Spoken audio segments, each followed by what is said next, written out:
Now the hybrid has got a lot of different jobs to do out on the golf course. Not everyone carries one, but those that do will use it in a variety of situations, be it off the tee, off the fairway into greens, maybe hitting out of the rough as well. It's got a lot of different jobs it needs to do, which is why it's a club that a lot of golfers often keep in their bag for a number of years. When they find one they like, they're not really keen to change it all that often. But we think these three models launched in 2017 have got a really good chance of replacing the current hybrid in your bag. We've picked out three: the Ping G400, the Titleist 818 and the Mizuno CLK. Now we've been hitting these on our GC2 launch monitor using premium golf balls. We've got them in like kind of the Tour stiff shaft, so really kind of fitted to our spec of shaft that we would use. I personally, 5 handicap golfer, I do use a hybrid. There are a lot of low handicappers that don't use a hybrid. For me, I like the options that a hybrid gives you over a long iron, especially hitting into green. So it's a really interesting test for me. I've got the Titleist 818, the H2 version, which is the model that I would definitely prefer over the H1. The H1 is a larger model, kind of more forgiving, but for me, this is the lower launching, lower spinning model. I like the smaller profile of a hybrid, so that's the model I've gone for in this test. Going to have a look at all the different categories, things like looks, feel, forgiveness, overall performance and versatility as well. Pick out some winners in each and hopefully give you a verdict at the end as to which is the best hybrid in 17. So without further ado, let's start with the looks.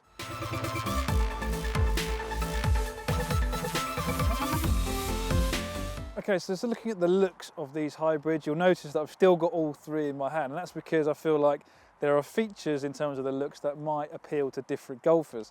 They're all quite different. The Ping is definitely the largest hybrid of the three here down at the ball. It's got the turbulators on top, so it is quite busy, and also the face looks a little bit offset, so that's not going to appeal to everyone, but I like the flat face that this hybrid has, gives it more of a look of an iron behind the ball. So pros and cons for each. The H2, the Titleist 818 H2 is definitely the smallest behind the ball. I like that. It's a very simple looking hybrid, very Titleist if you like, very kind of classic and traditional. A lot of golfers are going to like that, as well as the smaller profile. Feel like you can work the ball a lot easier with that. And then the Mizuno is kind of in between. It's slightly smaller than the Ping, I think.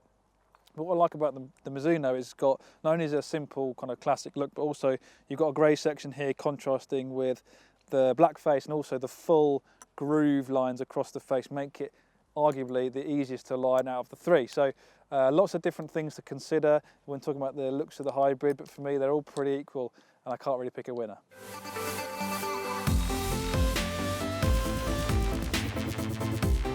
Okay, so talking about forgiveness now, it's a little bit unfair really on the Titleist because the H2 is the smaller model of the two, so it wouldn't be as forgiving as these two hybrids that we've got here. The H1 would probably be the option if you're looking for forgiveness from Titleist hybrid, you go down that H1 route. But out of the three we've picked today, these two, the Ping and the Mizuno, stood out. I'd probably slightly go for the Ping. Not only is it the largest profile, but it just felt like it was more solid on different strike locations across the face. Mizuno very close second. Looking at the distance consistency numbers on the launch monitor, they're very similar. Mizuno probably arguably gave me a little bit more consistency of distance, but seemed to miss left a little bit more than the Ping. So I'd probably, if I had to pick for forgiveness, general stability and user friendliness across the face. With that back weight there in the sole, generally I felt the Ping was the marginal winner.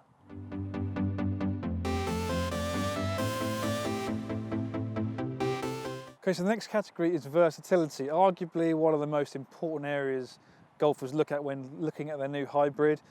The two I've picked out are the Mizuno and Titleist for quite different reasons.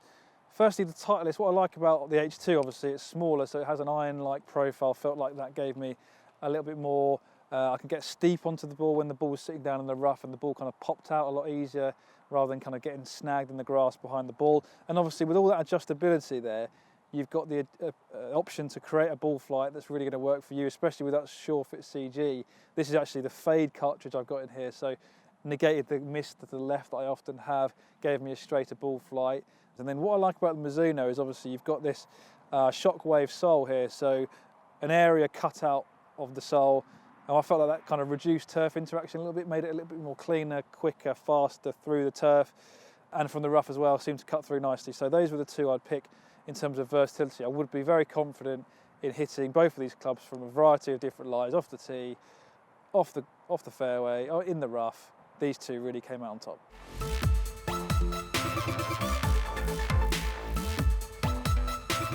So So the next category is distance, and you'll notice I'm holding all three hybrids in my hand. That's because there really wasn't anything between the three hybrids I've got here in terms of distance. You look at the launch monitor data, they all average 225 yard carry, which is very healthy indeed, very impressive. There were some minor differences in performance between the three models.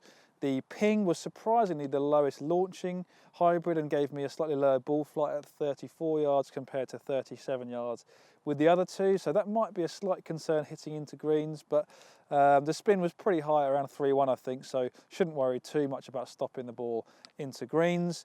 The Titleist was interestingly the highest launching and lowest spinning combination, which for a lot of golfers will be an excellent combination in terms of getting distance off the tee as well as stopping power into the greens.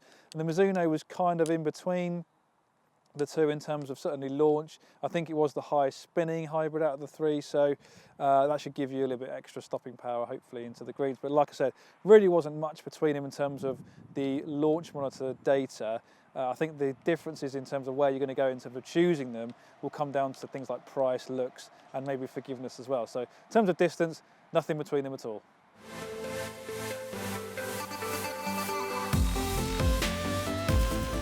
In terms of value, there's probably a clear winner really. The Ping G400 comes in at £200 compared to £255 for the Titleist and £245 for the Mizuno. The reason for that is the fact it's not adjustable. The other two are adjustable in terms of loft and some other things in the case of Titleist. So you're not getting the ability to tweak the settings on this hybrid to fine-tune your ball flight, but it does come in a variety of lofts, and I think for a lot of golfers they're going to be able to find the loft that are available to fit in the gaps in their bag. So while that might be a slight disadvantage for the Ping, coming in £45 cheaper than the Mizuno and £55 cheaper than the Titleist, definitely the Ping G400 offers the best value, especially when you consider it went exactly the same distance as the other two, and for me actually gave me a little bit more forgiveness.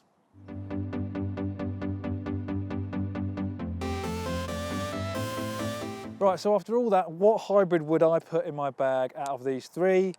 That's an interesting question. There's obviously a lot of factors to consider, but the one I would probably go for is the Titleist. The reason for that, while you are paying a premium for all this wonderful technology, obviously because you've got that sure-fit cartridge in there, I can get a lot of fade bias in this hybrid, which negates my miss to the left. So, and obviously because it comes in that smaller profile as an option, that's something that I prefer. I feel like I can hit it off the deck a lot easier with that profile and also work the ball in different directions. So for me, that's the way I would go. I also like the clean, simple look of this hybrid. It's very easy to align with those full score lines as well. Don't get me wrong, there are plenty of reasons why you'd pick the other two. These two are a lot more confidence inspiring down by the ball, larger, probably more forgiving as well. They both feel fantastic, very quick, very lively off the face.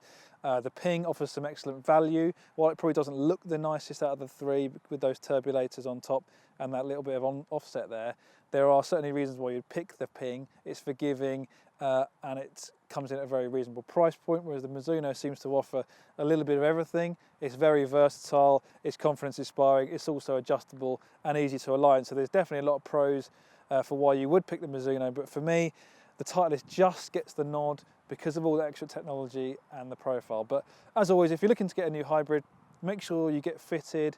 It's important that you dial in the specs to what's going to suit the ball flight and the distance and the shot shape that you want to see from a hybrid. But for me, Titleist gets the nod. Try them all out, see which one works for you, and hopefully you'll be finding more pins from those long approach shots.